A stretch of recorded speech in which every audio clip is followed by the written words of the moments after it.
Greetings, everyone. I am Lotus Prince, and you know what? I am long, long, long overdue for this. I mean, it is crazy. I had, well, I'd been doing PC game footage until I was able to obtain a console recorder. And when I finally did obtain a console recorder, I opened up my first console Let's Play with Eternal Darkness because what better way is there to open up a console survival horror game? Am I right? So, I've been kind of leaving some unfinished business unfinished for I don't know. It might even be about a year at this point. That's how crazy it's getting. I've been so off track. I've been doing other games that I've been so excited about. I kind of left Silent Hill by the wayside. And here's the thing.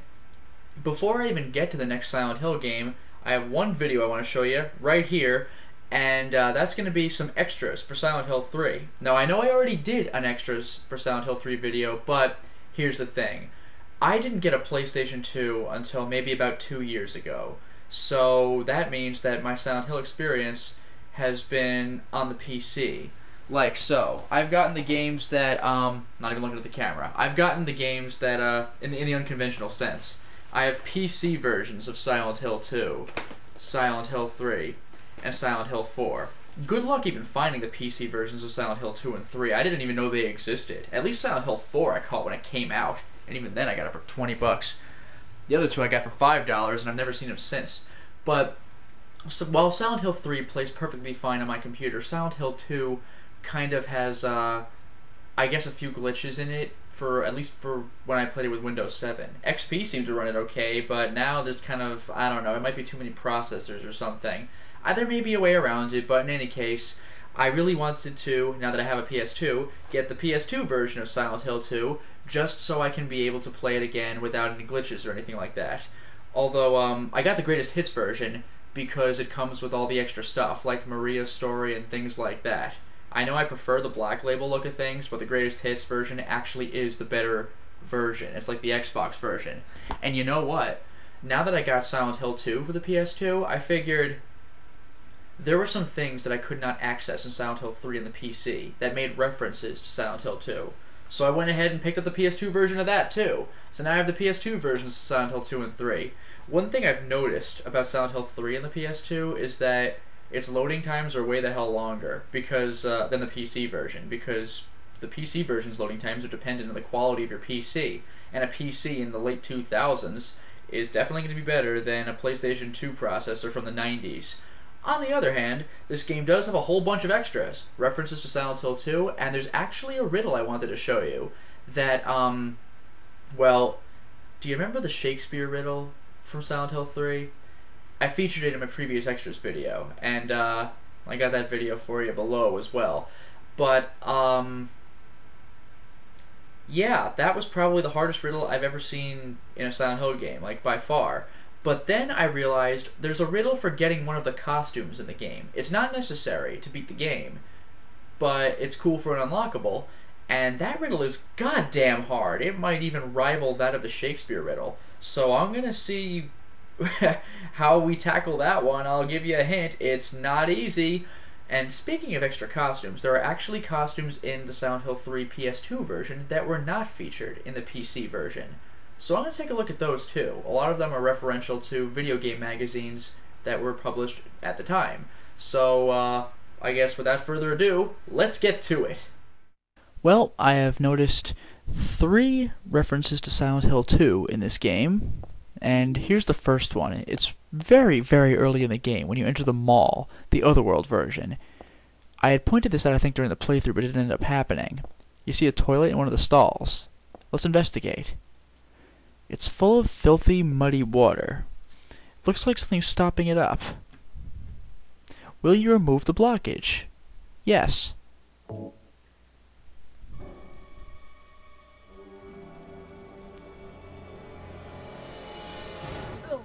forget it. This is way too gross.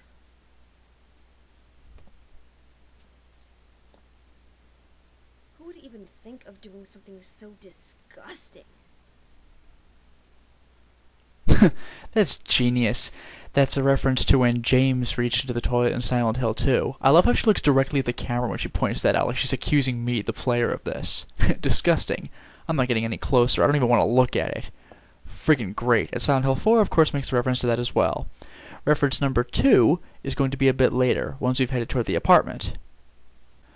This next Silent Hill 2 reference takes place when, you finally get back to the apartment after getting through the, get back to Heather's apartment after getting through the, Otherworld apartment building. It would be about here when you check the mailboxes. The mailbox is empty. There's no letter. From a dead wife or otherwise. Well, I don't have one of those anyway. That does kind of crack me up. Of course, the entire premise of Silent Hill 2 is that James had received a letter from his dead wife, which is what spurred the entire adventure. Next Silent Hill reference, coming up in a moment. It turns out that there was there's another reference that I wasn't even aware of. Remember that in Silent Hill 3 you can access the Heaven's Night Bar, but there was one thing I didn't expect. When you go up to the stage, you could see this little pamphlet here, or a flyer. It's a flyer from a club which shows a woman with long black hair. The Return of Lady Maria, from 8 o'clock p.m. on the 27th. Now, sure, Maria didn't have long black hair, but Maria was the name of the mysterious girl that James ran into in Silent Hill 2, and she became a main character. Pretty interesting connection. And this final Silent Hill 2 reference that I found was on the roof of the Brookhaven Hospital. This area may look a little familiar anyway, even though James went to a different hospital, I believe. But you see this fence over here? When you investigate it, it says, it's just a normal screen. It doesn't look like it's about to break and fall. This is a bit of a more subtle reference, but in Silent Hill 2, when James got to this point in the game, when he tried leaving like this, Pyramid Head showed up, knocked him through the screen, and sent him to the next area. Of course, that also sent him through the screen and careening over the edge. Pretty cool, huh? And here's something I wanted to show you. Remember how I described in my Silent Hill 3 Extras installment how ludicrously difficult the Shakespeare riddle was? Well, it turns out there's another riddle that actually rivals that one in terms of sheer difficulty. Let's see if I could find out where they might be. You see, in order to access this... Yeah, here we go.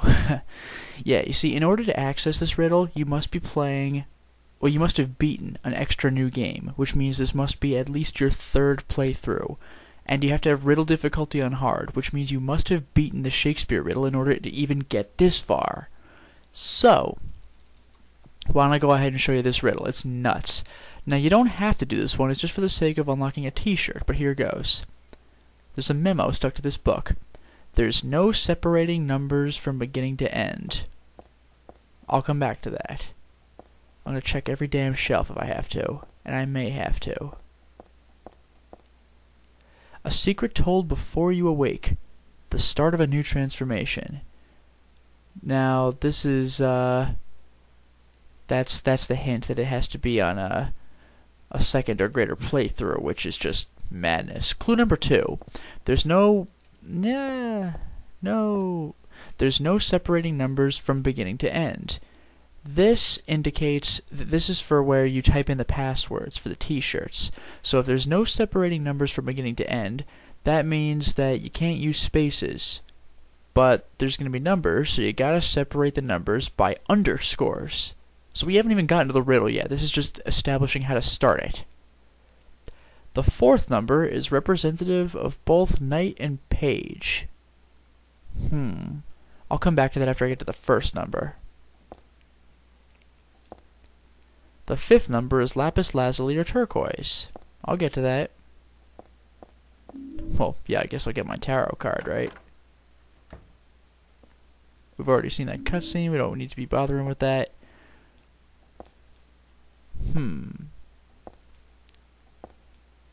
The 2nd number is the hair wear a crown of straw. 14 buttons all told. Therefore, 1 is always 2. What? And I'm not even done with the riddles yet. This is, I think... Yeah, just flavor text for the game. Don't need that. That's just how to actually beat the game.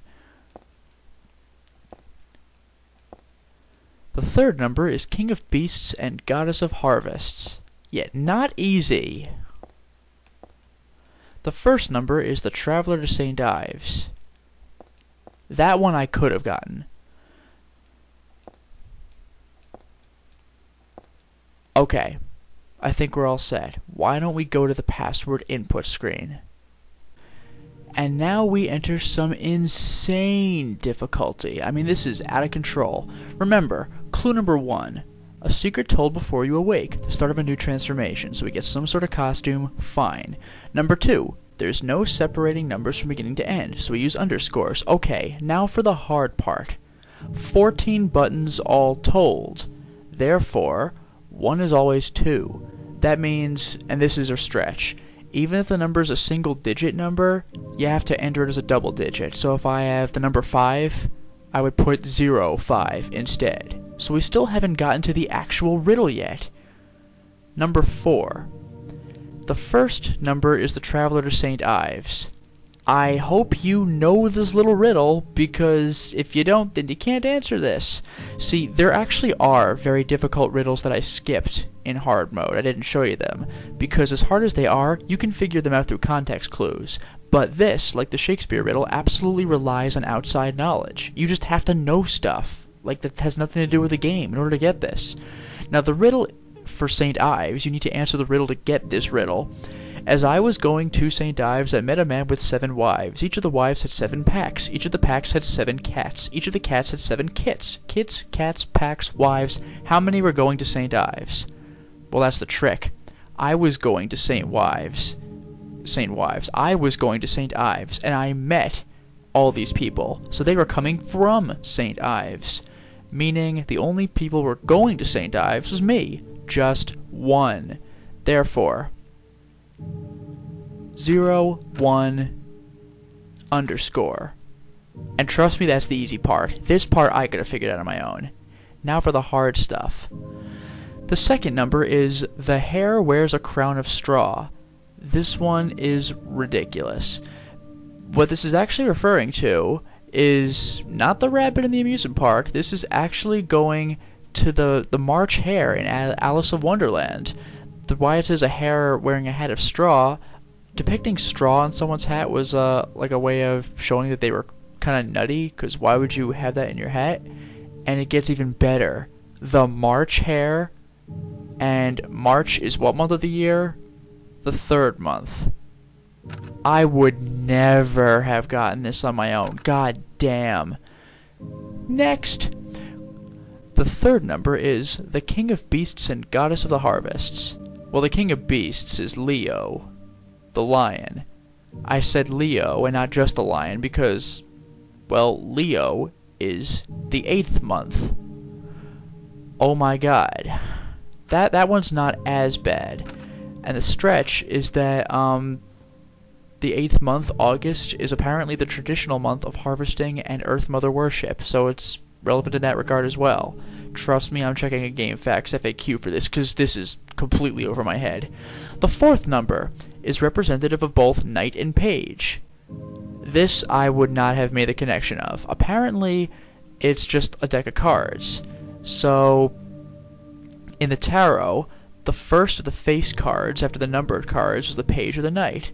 So basically, the first face card, like it's talking about the tarot at first, or at least the guide is. That's why I'm getting a little rambly. But the page of the tarot card became the jack in a modern deck of cards. And the jack is the first face card after the number of 10, meaning it's the number 11. Confused yet? Good, so am I. And finally, the 5th number is lapis lazuli or turquoise. Compared to the other clues, this one isn't so bad, I guess. Lapis lazuli and turquoise are birthstones of December. December is what month of the year? The 12th. Holy crap! You will never get a riddle harder than that. I mean, Jesus Christ. Now, I know I've already done a montage where I, put in some, t-shirt codes. And remember how some of them didn't work? I think it's just because it was the PC version. I should get all of them to work in this. No reason I shouldn't. I'm pretty sure I didn't get that the first time. Same goes for Blockhead. Put here. 2. Cute, huh? Feel. Joy. Kinky. Blockhead. Well, we get the idea. I'm gonna just skip ahead to where I've already put in the codes. And by the way, FYI, the reason I think some of the codes didn't work, I think they only are for the PS2 version, is because they were codes from various gaming magazines, and you'd have to like find all these magazines to get all these codes to work. Like some were only in the UK, one was only in Germany, one was only in the US. It was crazy. But with that said, let's just cut to the costumes, why don't we? Alright, here we go again. It's costume party time. Let's see what we got. Got all sorts of stuff this time around. Let's see. 13M Rouge shirt.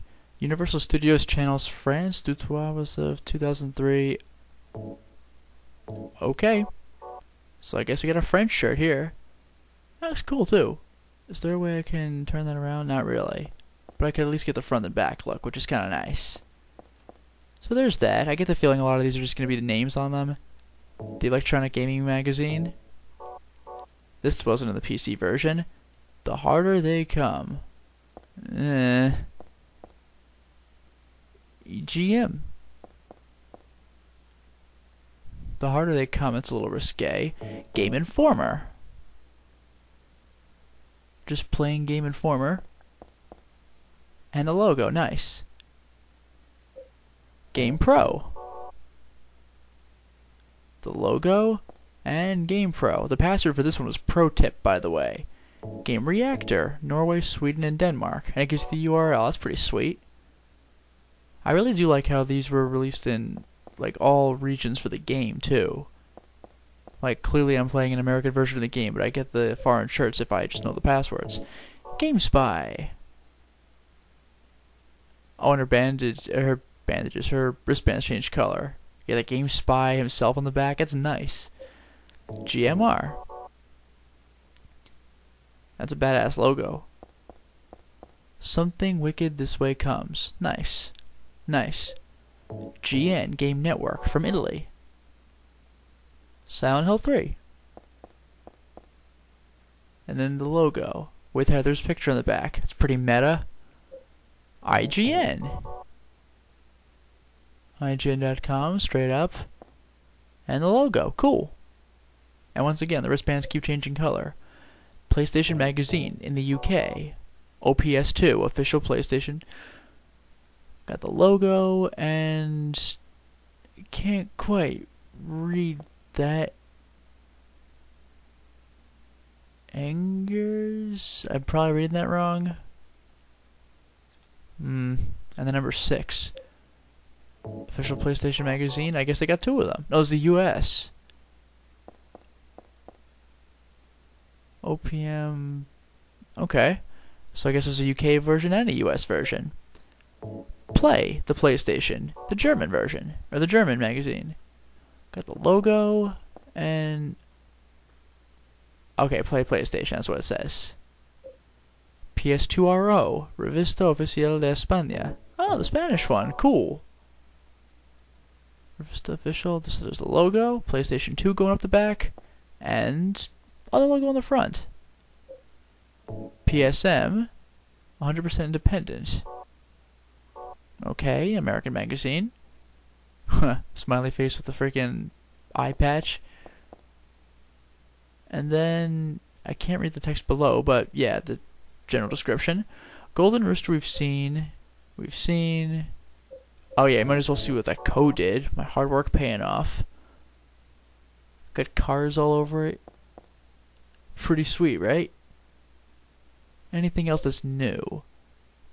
Blockhead, I think we might have seen these in the previous playthrough. I'm pretty sure we did. Yeah, the bear, blocky head, the light we've seen. Got a thunder we've seen. Kill a rabbit we saw. Yeah, okay. When it says Silent Hill 3 Original, pretty sure you've seen them. Zipper shirt? Probably. Okay, yeah, zipper going across. There we go. Well, there you have it. Those are the costumes, the new costumes for Silent Hill 3. Looks like getting that PS2 game was worth it. Got more content after all.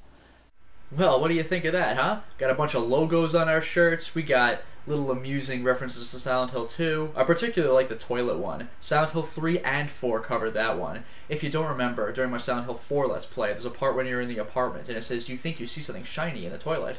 Do you want to grab it? And if you say yes, it says, you're too scared. And I actually played Silent Hill 4 before 2, I think. So I didn't get that at all. I'm like, why can't I get that item? It's not letting me get it. I can't beat the game, but it's just an Easter egg. So, or not an Easter egg, but just a referential joke. So that kind of cracked me up. But now that I've taken care of Silent Hill 3, I might as well continue from where I left off. There are 3 more Silent Hill games to tackle, and might as well go in order. Let's go to where it all began. Oh yeah, we're tackling this baby next time. It got mixed reviews, but let's see if it's as mediocre as people think it is. Personally, I enjoyed the game, but I'm curious to see what you think about it as well. Until next time, everyone.